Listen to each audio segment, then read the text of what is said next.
Welcome back, everybody. Another day of the weekly challenge, and it is July 4th week. As you can tell, I'm in my red, white, and blue right here. And we have a much better hand than we saw in our first two deals. We had a total in our first two deals of 4 points. So, as you can see, our opponents bid a grand slam and then a game that they took 12 tricks in. So we have taken one trick in two hands so far. We had an upward potential of 2 tricks. So we've slid one trick, but I think we're pretty much tied with the robots at the other table at this point, as usual. Before I jump in, it is July 5th right now when you're watching this. If you're watching it on the day it's released, if you're watching it later, this will still be relevant. We have an auction going on, and it's a really important auction. It's a charity auction for the ACBL Junior Fund. We have a bunch of events that are going on here, and the main one is a huge Pro-Am that's going to be played that you can actually bid on pros like myself or people like Kevin Dwyer and Adam Parrish, Adam Wladowski, Alan Sontag, an all-time great. You have hundreds and hundreds of players that you can bid on. A couple of events going on. You can bid on an event where you and I just play a tournament on Bridge Base, or you can play in a live Pro-Am event with yours truly as well. So I'm on here. Hazel Wolpert, who you guys know from bridgelesson.com, is Gavin's mother. She is on here as well. So make your bids early and often. This is an old page you're looking at. There are more bids that have been made at this point. The auction ends on July 7th. If you're watching this past July 7th of 2022 and you still want to make a donation to this really important fund for the juniors, go ahead and follow the link in the description as well, and that'll bring you to a page of that nature. So guys, thanks a lot for that, and jump in and bid early and often. But let's jump in and make our first bid of the day with this hand, and this is a hand I like to open. I like to open it because I equate this as better than just an 11 count, right? I have three 4-card suits. Now, what I usually will tell you is if I have 11 in a 5-card suit, I'll open almost always, right? You will have to tear me away from an opening bid in those spots. Here, I don't have a 5-card suit, but I have 3 good options. I have the very easy pathway to finding a major suit fit when I open a club here. And I want to get into these auctions. This is not a best hand tournament, so I have no idea what's going to go on after this, but I'm going to open a club and see if we can get our side in. And now, beautiful, we have an easy call here. Well, we had an easy call until they bid 2-no trump to our right. Now, take a look, folks. This 2-no trump bid to our right is the unusual 2-no trump bid, and it's an easy one to figure out because there are only 2 suits left. Right-hand opponent has just shown 5 spades and 5 diamonds. We had an easy heart raise before this bid existed, right? But I'm going to give you an easy kind of method here to recognize what your bid's going to mean in these spots. Let's just take a quick peek and see what 3 hearts is going to be. And as you can see, it's a good 15 to 18. That's what they're prefacing this as. And that's about right. That's what 3 hearts would be normally. A good exercise to get into the habit of doing, if you're wondering what your bid's going to mean, is take their bid away just in your mind, right? So let's erase this and let's say, okay, let's say this bid does not exist at all. And it went 1 club past 1 heart, pass here instead. And you make the bid that you're going to make now, you're going to have to make. What would it mean? Well, it would mean 16 to 18, right? So here, if I bid 3 hearts, I'm going to be showing that to my partner. And I'm kind of close now with the shape here, but now I think I'm also further away because I'm going to downgrade this position a little bit, right? If we're playing in hearts, I don't really expect to take a trick here. My partner's probably short, and we might be in a little bit of a problem. But the beauty of this situation is we know we're going to get another bid, right? They have to bid after this 2-no trump bid to our left, and your partner may bid as well, which will clarify things for us. So here we should not be in a rush to bid. And don't forget, if you're wondering what your bid's going to mean, take this bid away. Kind of in your mind, say, what do I have to do to show hearts? And it would be 3 hearts here. Take the bid away and make the bid without it. Their past 3 hearts would be 16 to 18. It's going to be about that here. It may be a little more flexible on the ranges, but not much more, okay? All right, so here we are going to pass, and then we're just going to live to fight another day. And whoa, now it goes 3 now to our left. What is this garbage? This is a very weird thing. Wow. I mean, I don't know what to do here. This is interesting. It looks like they have a good hand here. What we can expect now, when I have 11 and my partner's bid a heart and righty vulnerable bid the unusual 2-no trump, which apparently is showing a pretty good hand. This is showing 10 plus points also. So if we give them game values, partner's not looking at much over there. Man, this is kind of brutal. I'm going to pass. I mean, the good thing is 3-0 trump is usually terrible when someone's too suited because especially when things are going badly, we can tell spades are going badly for them, and we presume diamonds are as well. So here, I'm happy to sit back and defend, and let's get into this here. The question is, what do we lead? I think it's very simple. We lead a heart, right? We lead a heart, even though lefty is the 3-0 trump bidder. I mean, I might want to lead the ace of hearts and lead through if they have something like that. But here, I'm just going to lead low and see what happens. Wow. Okay. So as we see, and I'm just going to dial this in before we play another trick. Not shocking once that dummy comes down. We know what's happening here. Righty was void in hearts, right? So weird that partner is returning a heart at this point. Simply because, you know, we're going to take 4 tricks, but we need 5. And we don't want to set up dummies hearts here. So this is an interesting choice. All right. We're playing imps, by the way, if I didn't mention that. So we definitely just want to be able to beat these contracts. So right now, I wouldn't mind just firing a spade, especially because they pitch 2 spades over there. All right, trying to set up our tricks before they're gone. And here we can afford to pitch 1 spade. My mouse is a little squirrely here. Oh, wow. They just have everything over there. All right, let's take a moment here, folks. Let's think about the shape in right-hand opponent's hand. It's the 3rd round of diamonds. So it's like they're 5 spades and diamonds with 3 clubs. I suppose they could have only 2 clubs, but either way, I can pitch a club here. And that means they're just going to be able to scrape together 9 tricks, unfortunately. Okay. We can pitch a club. We could have taken 4 tricks right off the bat, but that wasn't going to be 5 for us, unfortunately. Let's just take a peek in and see what... But here... Nothing we can do as long as the club finesse is winning for them, unfortunately. They have 5 diamonds, 3 clubs is 8, and 2 spades is 10, and that's what they take. We can take 4 tricks, right? But we can only take 4 tricks. That's the problem. And by taking 4 tricks, we're actually setting up a trick for declare, as we know, which is why on the opening lead, you should see any heart lead will hold it, meaning that equals number there. But the moment I decide to switch is the moment that, you know, they just make an extra trick, right? Because I'm trying to beat it, right? My only cause in an imp format is to beat this thing. In match points, technically this would be a disaster, right?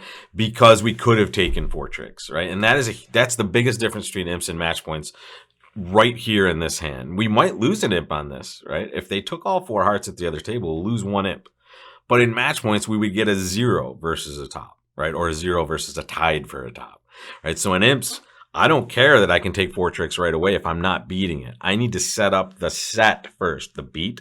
And we would do that on this if give partner a better diamond card over there, right? Or maybe like queen 9 4th instead of 9 4th. And now maybe we're in some business. Now maybe we take 4 hearts in that. I'm as the spade leader here, I'm just trying to take a spade trick at some point before we run all of our hearts, right? As we know, declare does have diamonds here for sure. But, you know, our singleton maybe held out hope that partner was going to have something. But also notice the auction was pretty revealing as well. Let me take this double dummy stuff out of the way here. And let's just show you that when partner bids a heart on this auction, we kind of predict a hand like this, especially when we see the dummy come down, right? So adding up the points gives us something about that range. And that's what it looks like partner was in there with. All right, now we see hand number 2 here. 1 diamond, pass, 1 spade. Make your bid, folks. What would you do with this hand? It's an interesting one. You could bid 3 hearts to be preemptive in nature.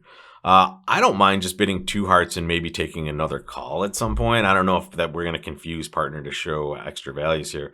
The good thing 3 hearts would have is it kind of blocks out the raise of spades here. Right, and in 2 ways, they can't bid now 2 spades if they were planning on doing that, but they also can't make a support double.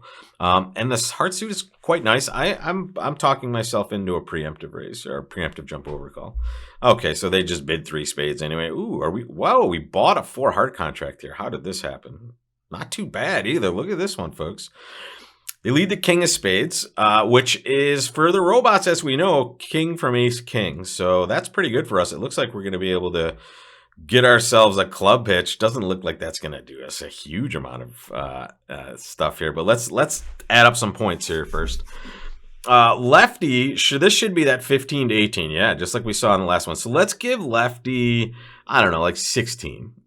On the lower end or the middle of their range there. We have 9, that's 25. Our partner has 11.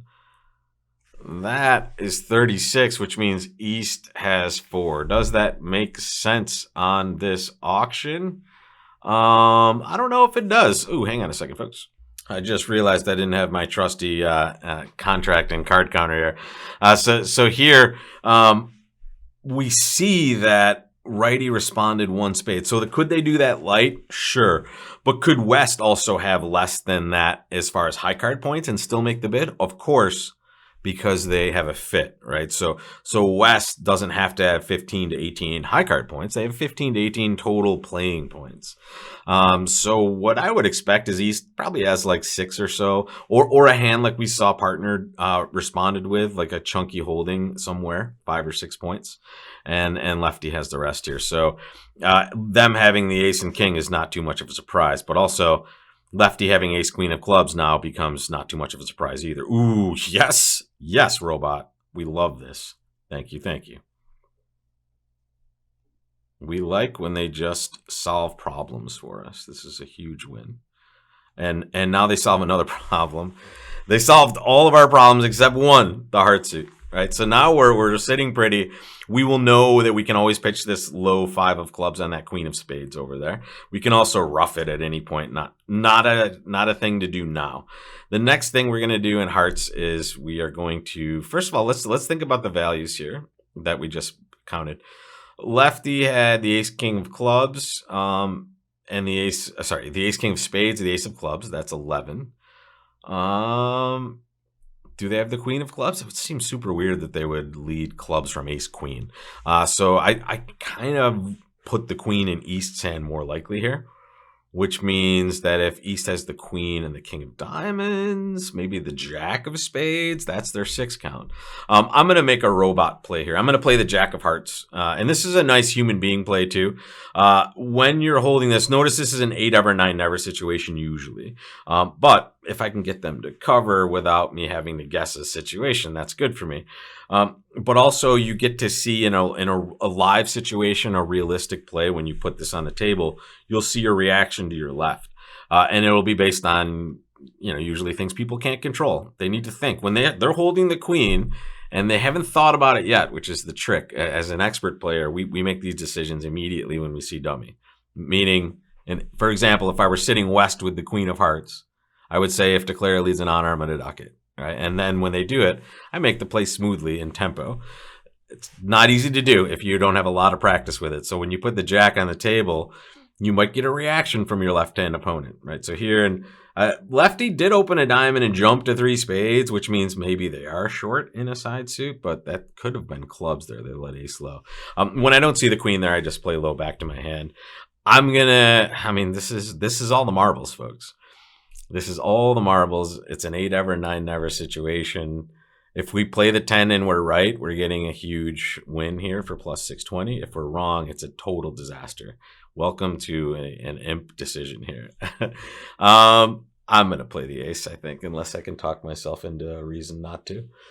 The left-hand opponent doesn't have to have any shortness, I suppose, right? I suppose they could have 5 diamonds, 4 spades, and be 2-2, right? And have done it this way. I expect them to have the majority of the points, though, here. That's the thing. And they have shown up with only 11. I think righty has the queen of Queen of clubs. I'm just going to play the ace and hope it's right. It's wrong. And now we will claim one loser. Or we can just, we can just rough this low club over there. And, we can just play around with any of this stuff here. It doesn't, the robot never will, they will hold on to their last trump when they know it's a winner forever. So here, it's a misguess for us. Really, though, what we did is we took kind of the percentage play, even with the information we had. And yeah, actually, righty had just 16. Wow, look at that. Righty did have a 7 count, actually, and lefty had a kind of, I guess that's their 15 or 16 right there, which is perfectly reasonable, really, right? They're going to raise with this for sure. They're certainly not going to let this one go. They're much better than we were on the hand that we had the same decision with, right? So here, righty did have even more than we thought, and lefty did have ace, queen, 4th of clubs. That's amazing. They led the ace and then low from that holding, which is pretty sick. Right? I guess interesting choice, but made me kind of get this wrong. To be fair, if I'm putting the queen of clubs, which I was with East, I'm more likely to guess the hearts this way. If I had known lefty had the queen of clubs, it might be a little easier to deal with. All right. So that could be a rough score there. If they make it at the other table, meaning they guess hearts right, I don't know if they will. I think I don't know. They usually are pretty good about guessing in those situations. So I guess we'll find out. But we will not find out till Friday. so here, I will leave you for today. I'll see you tomorrow for the middle of our journey here with the robots. Again, one bad score it looks like so far, and it's board 4. So we will see how that turns out. And I will see you again tomorrow for the rest of this. And don't forget, guys, in the description and also in the comments is a link to the charity auction for our juniors out there. Our junior bridge program is one of the best in the world, and it's because of people like you that donate to these charity events, and also the educational foundation that kind of takes care of a lot of this stuff as well. So getting our young players not only into the game, but also out there and competing. That's what your bids and your donations will be used for. And as you can see, lots of familiar faces, including yours truly down there. You can bid to play with me in a number of different ways, all for charity, folks. So bid early and often, and come back here tomorrow, guys, and bid this hand with me after right-hand opponent opens a spade. I'll see you then.